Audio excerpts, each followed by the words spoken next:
Bem, então vamos relembrar aqui alguns pontos de fisiologia, só para que essa parte do metabolismo do glicogênio ela faça mais sentido, né? Então, o nível alto de glicose no sangue, que geralmente ocorre depois da alimentação, já que toda a glicose que porventura venha a ter nesse alimento vai passar para a corrente sanguínea, né?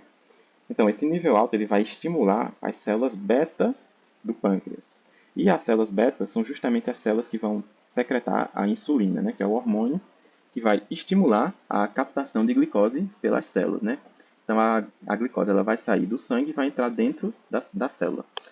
Uma vez que essa glicose está dentro da célula, ela vai sofrer a glicólise, né? Que seria a via glicolítica, por onde ela vai ser quebrada em dois ácidos pirúvicos, né? Ou piruvato, e vai dar origem aqui a 2 ATP e 2 NADH, que vão ser usados lá na respiração celular, né? Bem, e além disso, o fígado e o músculo, eles também vão ser estimulados aqui pela insulina a captar essa glicose. Que, claro, também vai fazer aqui o processo de glicólise, né? Já que todas as células elas podem usar a energia proveniente dela. Mas também, se o nível de glicose aqui estiver muito alto, ou seja, estiver numa hiperglicemia, a estratégia do corpo para diminuir a glicose aqui seria, além de fazer aqui a via glicolítica, armazenar essa glicose na forma de polímero. Ou seja, uma molécula muito grande, onde essa glicose vai ser armazenada, e essa molécula é a que nós conhecemos como glicogênio, né? Que é isso aqui. O glicogênio é nada mais nada menos que isso. É um polímero de várias glicoses aqui, ramificadas, associada a uma proteína, né? Então, nessa região aqui, ó, perceba que cada bolinha dessa aqui é uma glicose, né? Tem essas regiões que a glicose está sendo linear e tem pontos onde ela é ramificada, né? Nos pontos em que ela é linear, ela vai ser unida por ligações do tipo alfa 1,4, e nos pontos em que há essa ramificação, ela vai ser unida por essas ligações do tipo alfa 1,6, né? Por que esse alfa 1,4, alfa 1,6? Bem, então, isso aqui é a molécula da glicose, né? Acredito que todo mundo saiba que ela tem 6 carbonos. E há duas variantes aqui, a alfa-glicose e a beta-glicose. Bem, se você percebeu, a única coisa que muda de um para o outro é que na alfa, a posição dessa hidroxila está abaixo do anel cíclico, né? Tá aqui o anel cíclico, a hidroxila está abaixo. Então, isso é a alfa-glicose. Já na beta-glicose, a hidroxila está acima do anel cíclico. E aqui, as glicoses que formam o glicogênio são apenas alfa-glicose, né? Então, nessa região aqui, linear, que faz a ligação alfa 1,4, é justamente aqui, ó. É a ligação entre o carbono 1, por essa hidroxila, com o carbono 4, também por essa hidroxila. E nas regiões ramificadas, do tipo alfa 6, é a ligação entre o carbono 1, por essa hidroxila, com o carbono 6, por essa aqui.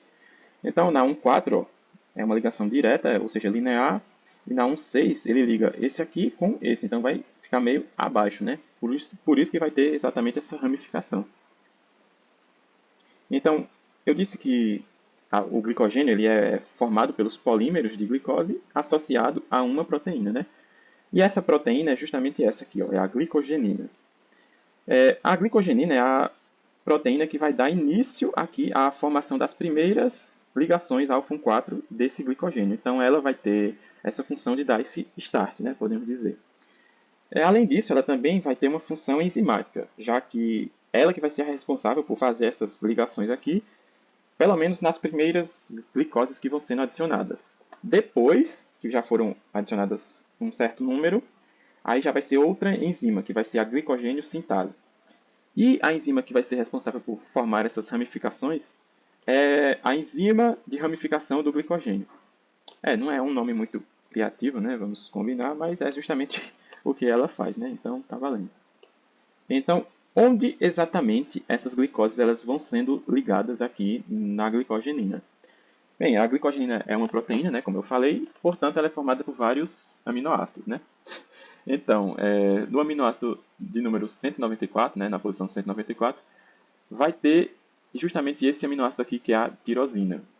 Bem, a tirosina está aqui, ela tem como radical o CH2 ligado a um anel benzênico, ligado a uma hidroxila.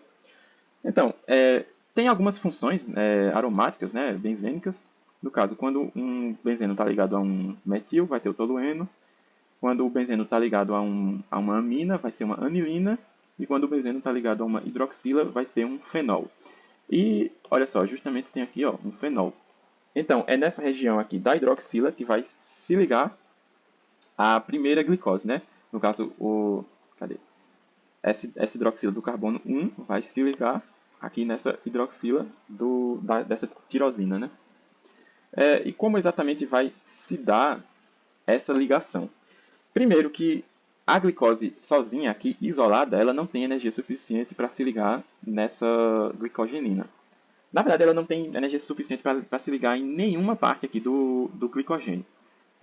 Sim, lembrando, né, que a região que a glicose ela vai se ligar é justamente nas extremidades, em todas as extremidades de todas as ramificações aqui. Então, todas as partes, essas bolinhas que estão com esses risquinhos, é justamente as regiões em que a glicose ela vai se ligar, né? Mas ela não pode se ligar nessa forma de glicose pura. Então, para contornar essa situação, a célula vai fazer um acoplamento, né? Ela vai fazer várias reações com a glicose para aumentar a energia dela, justamente para fazer com que ela consiga se ligar no glicogênio. Então, como vai se dar exatamente esse aumento dessa energia dessa glicose, para que ela seja incorporada ao glicogênio, né? Bem, o primeiro passo vai ser quebrar um ATP em ADP. Isso vai fazer com que a glicose ela se converta em glicose 6-fosfato. Então, um fosfato aqui do ATP passou aqui para a glicose no carbono 6, formando a glicose 6-fosfato. Essa reação é mediada por essa enzima aqui, exocinase. E se você bem lembra, essa é exatamente a primeira reação aqui da glicólise. É exatamente a mesma. Então, se a célula não estiver precisando de energia exata, naquele momento exato, essa glicose 6-fosfato ela não vai seguir aqui pela via glicolítica, ela vai ser desviada para a síntese de glicogênio, né? Então está aqui a glicose 6-fosfato que foi formada, só que esse fosfato ele tem que passar para o carbono 1, né? Já que as ligações são do tipo alfa 1,4, ele vai ter que passar para o carbono 1. E quem vai fazer isso é a fosfoglicomutase. E como ela vai fazer isso? Bem, está aqui a fosfoglicomutase, isso aqui é o sítio ativo dela. Vai entrar aqui a glicose 6-fosfato. E perceba que a fosfoglicomutase ela tem aqui um aminoácido serina. Essa aqui é a serina, né? Só que ela não é uma serina comum, ela vai ser uma serina fosforilada. Então vai ter um grupo fosfato aqui. E esse grupo fosfato aqui da serina, da fosfoglicomutase, ela vai doar esse grupo fosfato para o carbono 1 da glicose 6-fosfato. Então, agora ela está com 2, ela virou aqui um intermediário glicose 1,6-bifosfato, só que esse intermediário aqui vai ser rapidamente trocado, porque o fosfato aqui do carbono 6 vai voltar para a serina. Então, só fez trocar a posição, né? Basicamente, trocou a posição do carbono 6 para o carbono 1, formando agora a glicose 1-fosfato. Bem, então, o próximo passo vai ser transferir essa glicose 1-fosfato para a molécula de UTP, né? Mas o que exatamente é um UTP? Bem, relembrando aqui, bioquímica básica, né? Temos aqui os nucleotídeos e os nucleosídeos. Os nucleotídeos eles são formados aqui pela base nitrogenada, que pode ser qualquer uma dessas, a pentose e o fosfato. Pode ser 1, 2 ou 3, né? Daqui tanto faz. Só que quando não tem nenhum fosfato, ou seja, só tem a base e a pentose, isso é o que a gente chama de nucleosídeo. E o nucleosídeo ele vai receber uma nomenclatura um pouquinho diferente de acordo com a base que está aqui. Se for adenina, vai ser uma adenosina. Se for guanina, vai ser uma guanosina. Se for citosina, vai ser uma citidina. Se for uma timina, vai ser uma timidina. E se for uma uracila, vai ser uma uridina. Então, o UTP, que vai ser usado aqui nessa reação, é justamente aqui a base nitrogenada sendo uma uracila. Então, é UTP, né? Uracila trifosfato.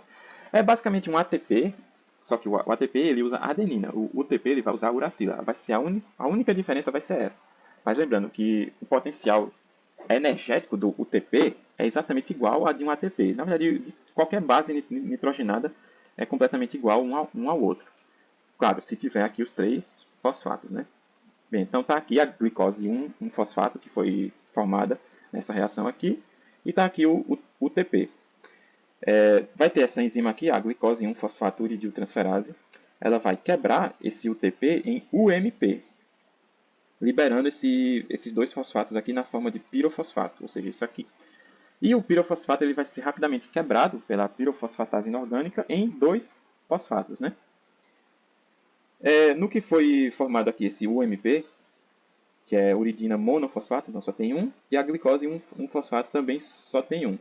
Ela vai unir essa glicose 1-fosfato com esse UMP e vai dar aqui, ó, UDP, uridina difosfato, glicose. Bem, então essa uridina difosfato glicose, ela vai ser um substrato energético. Então a glicose aqui, ela está meio que, podemos dizer que ela está energizada, entre aspas, né? Então agora ela está pronta para entrar no glicogênio em si. Então, ela tá pronta para entrar no glicogênio e ela vai entrar justamente aqui nessa tirosina da glicogenina. Isso se for dado o start, né? Isso aqui são as primeiras glicoses que estão sendo adicionadas. Bem, então, está aqui a glicose na forma de substrato energético, né? De UDP glicose. Ou seja, isso aqui é um nucleotídeo de açúcar, né? Então está aqui ela.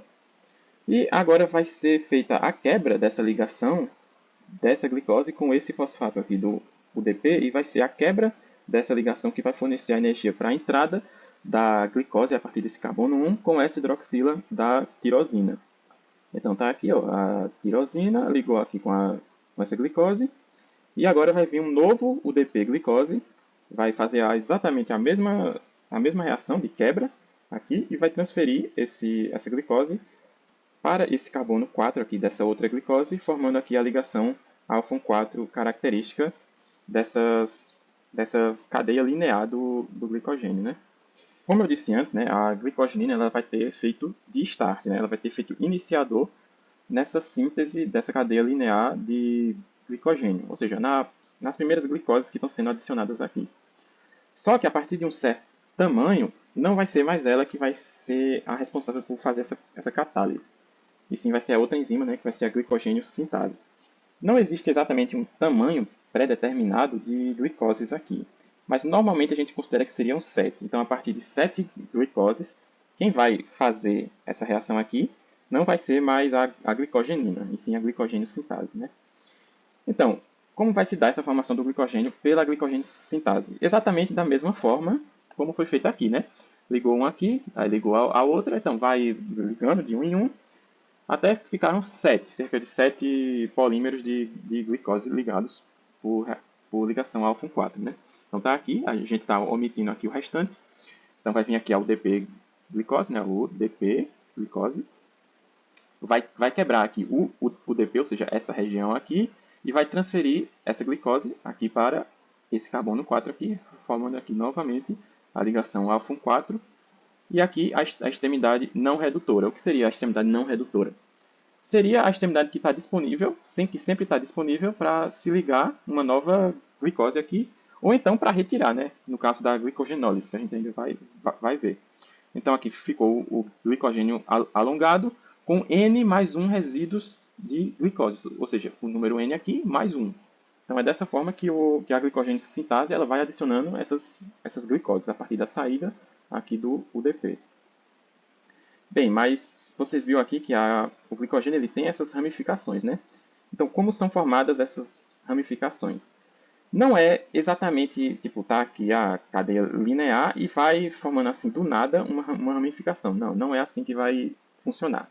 Acontece que a glicogênio sintase ela vai adicionando glicoses e quando essa cadeia está grande o suficiente, que seria a partir de 11 glicoses unidas por ligação alfa 4, vai vir a enzima ramificadora, ou enzima de ramificação do glicogênio, e vai quebrar aqui uma região com 7 polímeros de glicose aqui, que seria aqui. Então ele vai quebrar essa ligação alfa 4, e essa parte aqui ela vai ficar livre, ó, ela vai ficar sozinha, enquanto que essa parte aqui que foi quebrada, ela vai se unir por essa ligação alfa 6, formando aqui esse ponto de ramificação. Então, só fez Foi basicamente uma transferência dessa cadeia aqui, que estava linear, foi para essa ligação com essa primeira glicose aqui, formando essa ligação alfa 6. Então aqui formou o ponto de ramificação e agora vai crescendo aqui nas duas extremidades até que fique grande o suficiente para novamente fazer uma nova ramificação. Então, a partir do momento que essas reações vão sendo criadas, de alongamento e ramificação, vai se formando aqui o glicogênio. Então está aqui o glicogênio formado com todas as suas ramificações, formando essa molécula muito bonita, né? De certa forma. Então formou aqui o glicogênio e ele vai ser armazenado aqui ó, no fígado e no músculo. Então vamos imaginar que agora que ele está armazenado, você não se alimentou por um certo tempo e agora o nível de glicose no sangue ele vai baixando, baixando. E é uma situação um pouco perigosa, porque se chegar à hipoglicemia, tem certas células, tem certos tecidos do corpo que só usam a glicose como fonte de energia. Por exemplo, hemácias, as gônadas também e o tecido nervoso, ou seja, o cérebro. E esse nível de glicose ele não pode baixar muito, porque se baixar, aí vai começar a faltar energia, né? Vai começar a dar dor de cabeça e pode até chegar ao ponto da pessoa desmaiar. Então, é nesse momento aqui que vai ser usado a reserva do glicogênio que foi formado, né? Então, ele vai ter que ser quebrado, ou seja, vai retirando essas glicoses das extremidades para que seja lançado na corrente sanguínea e dessa forma os outros tecidos possam utilizar essa reserva de glicose aqui na forma de glicogênio. Então, como que vai se dar esse processo de quebra das glicoses aqui do glicogênio que a gente chama de glicogenólise, ou seja, glicogenolise, é a quebra do glicogênio. Bem, eu não mencionei, mas a vantagem do glicogênio ser ramificado é justamente para aumentar a superfície de contato, né? E os possíveis locais onde vai ser retirado esse glicogênio ou acrescentado. Isso vai aumentar muito a velocidade dessas reações que devem ser feitas o mais rápido possível para poder ir aumentando o nível de glicose no sangue nesse tipo de situação, né? Então, como foi visto aqui na glicogênese, as glicoses elas são adicionadas com a saída do UDP para fornecer a energia necessária para ir ligando, né? Só que no caso da glicogenólise, que vai ser a mesma lógica sendo que invertida, né? As glicoses elas vão sendo retiradas aqui desses pontos, dessas extremidades das ramificações, só que não vai ser necessário usar a energia, né? Então, vai bastar apenas a entrada de um fosfato para quebrar essa ligação alfa 4 dessa extremidade não redutora, ou seja, da extremidade que está disponível para ser retirado uma glicose, né? Então, a enzima que vai fazer isso é uma glicogênio fosforilase, que ela vai simplesmente fazer uma fosforilação simples. Ela vai adicionar um fosfato aqui nessa ligação desse carbono 1, né, nesse oxigênio, e vai quebrar aqui essa ligação alfa 4, liberando aqui uma molécula de glicose e um fosfato. Então, toda vez que vai entrando um fosfato, vai entrando a enzima glicogênio fosforilase vai quebrando aqui essa cadeia linear, liberando aqui sempre glicose e um fosfato.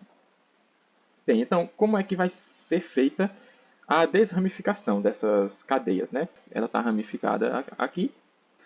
Então, a glicogênio fosforilase ela vai adicionando fosfatos aqui e vai retirando aqui glicose e um fosfato. Quando chega nessa ramificação que está com 4 glicoses ligadas aqui, a glicogênio fosforilase ela não vai mais conseguir fazer a quebra dessas moléculas aqui. Então, agora que vai entrar uma outra enzima, que vai ser a enzima desramificadora, né? Essa enzima ela tem ação tanto de transferase como de glicosidase, ou seja, ela é uma transglicosidase. A transferase ela vai transferir grupos de glicose e a glicosidase ela vai quebrar a ligação glicosídica, liberando a glicose livre, ela vai ficar solta, né? Bem, então, quando chega aqui nesse ramo com 4 glicoses, a enzima de desramificação ela vai transferir as 3 primeiras glicoses aqui para a outra cadeia linear, né? Então, isso aqui vai ser a ação de transferase dessa enzima, né? Ela está aqui, transferiu daqui para cá. E perceba que ficou uma única glicose aqui ligada pela ligação alfa-1,6.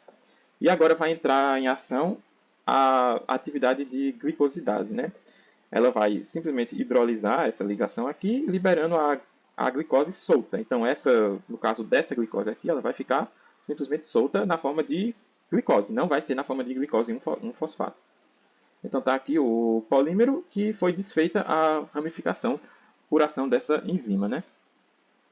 Bem, então, eu disse que durante a glicogenólise, essas glicoses que vão sendo liberadas, elas podem ir para a corrente sanguínea para servir de fonte de energia para outras células, né? Bem, então como vai se dar isso?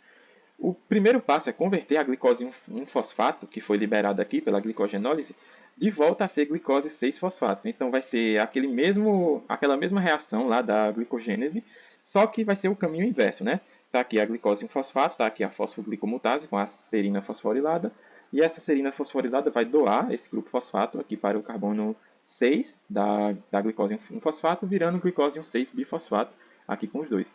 E o fosfato aqui do carbono 6 vai ser doado aqui de volta para a serina, né? Vai recompor essa serina fosforilada e aqui vai ficar a glicose 6-fosfato. Então, agora ela está pronta para retirar esse grupo fosfato e poder sair da célula, né? Já que quando a glicose está na forma de 6-fosfato, ela não consegue sair.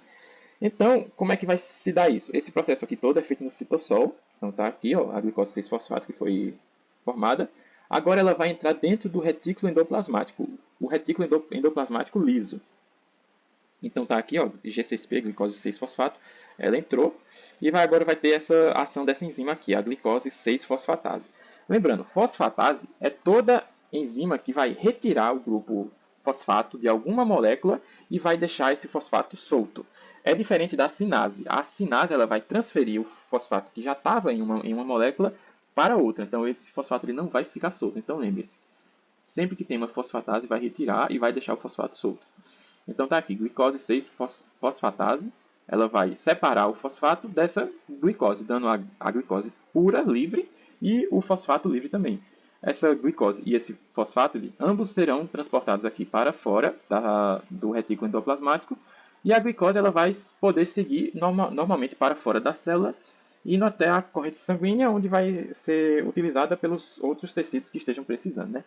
Lembrando que o músculo ele não faz essa conversão de glicose 6-fosfato para glicose e fosfato. O músculo não faz isso porque a glicogenólise no músculo ela só usa a glicose 6-fosfato para si mesmo, ou seja, ela já vai seguir direto para a glicólise, né, com as outras reações subsequentes.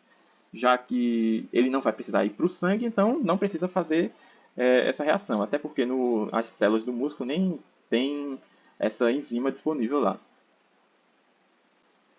Mas então vamos imaginar agora que você ficou mais de 12 horas sem se alimentar.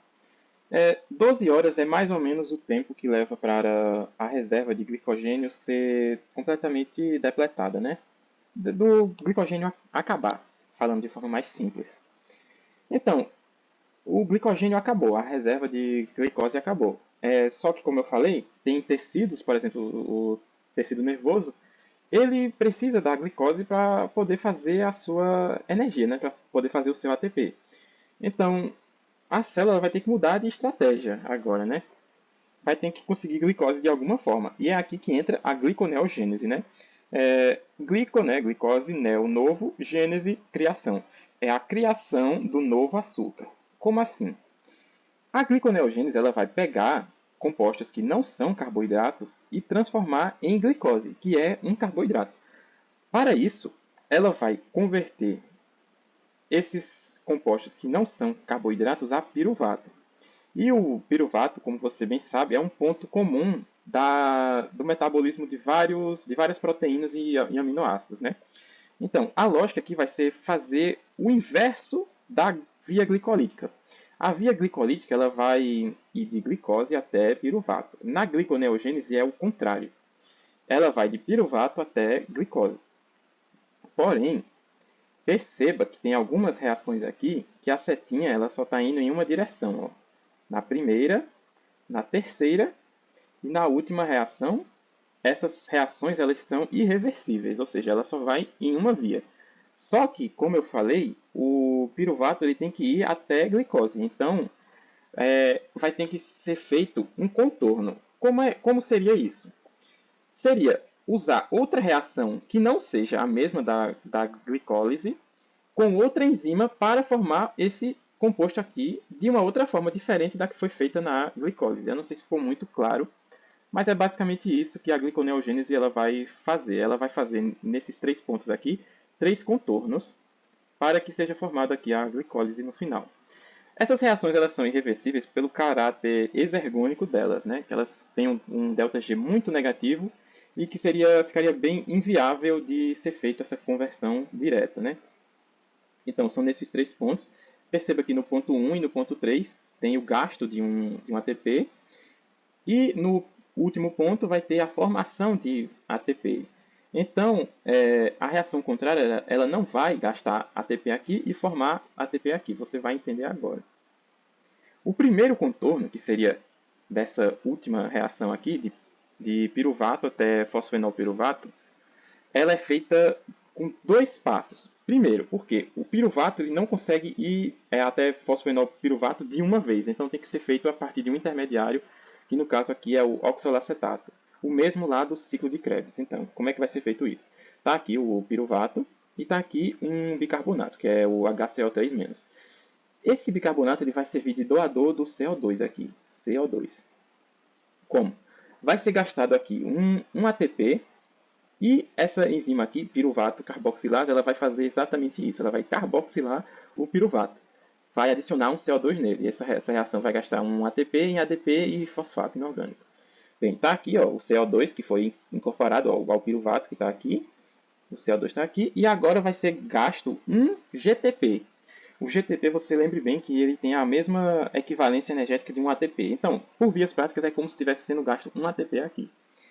Então, o GTP ele vai quebrar aqui essa ligação desse fosfato. E o fosfato que deveria ir na forma inorgânica, ela vai ser adicionado aqui ao oxalacetato, dando origem aqui ao fosfenolpiruvato, com a saída desse CO2 aqui. Então, a saída desse CO2 e a entrada desse fosfato é o que vai formar aqui o fosfenolpiruvato por essa enzima aqui, a PEP-carboxiquinase. Lembrando, né, quinase ela vai transferir fosfato. Então, transferiu aqui do GTP para o oxalacetato, saiu o CO2 aqui, ó, saiu GDP e CO2 e formou aqui o fosfenolpiruvato. Pronto, formou aqui o fosfenolpiruvato. Aí ele vai seguir normalmente com as mesmas reações lá da glicólise, que não são irreversíveis. Ó. Essa aqui não é, essa aqui não é. Aí essa aqui também não é. Agora vai ter que ser feito o segundo contorno nessa reação de frutose 1,6-bifosfato para frutose 6-fosfato. Essa reação ela já consegue ser feita de maneira direta, ou seja, não vai ter nenhum intermediário. O que vai acontecer aqui é uma fosfatação, ou seja, vai ser simplesmente a retirada de um dos fosfatos aqui dessa frutose que tem 2. Ó. Vai ser retirado apenas um. Vai ser retirado apenas com a entrada de uma molécula de água, então vai ser feito simplesmente uma hidrólise simples. Vai tirar aqui o fosfato e ele vai ser liberado solto aqui nessa forma de fosfato inorgânico. Como, acredito que todo mundo já sabe, né? Está aqui o carbono, esse carbono aqui que está ligado a esse fosfato, e vai entrar a molécula de água, né? HOH. Então, vai simplesmente fazer isso, vai romper essa ligação, vai perder aqui o fosfato e esse outro aqui vai sair solto na forma de fosfato inorgânico. Beleza, aí agora formou aqui a frutose 6-fosfato e agora ela vai ser convertida em glicose 6-fosfato, daquela mesma forma da glicólise. E por último aqui, a última reação, que é irreversível, vai ser de glicose 6-fosfato até glicose. E a lógica vai ser exatamente a mesma dessa outra ligação. Vai ser hidrolisar essa ligação desse fosfato com a entrada de uma água. Vai ser exatamente a mesma coisa que vai acontecer aqui também. Então aqui, ó, hidrolisou essa ligação desse fosfato, ficou aqui sem o fosfato, ou seja, com o OH, virou uma glicose normal, e o fosfato aqui que estava unido aqui no carbono 6 ficou simplesmente solto. Então, beleza, formou a glicose pura, sem ser com o fosfato, e agora ela está pronta para ir para o sangue e para os tecidos que ela precisa fornecer a energia, né? Então é simplesmente isso, a gliconeogênese. Bem tranquilo, nada demais.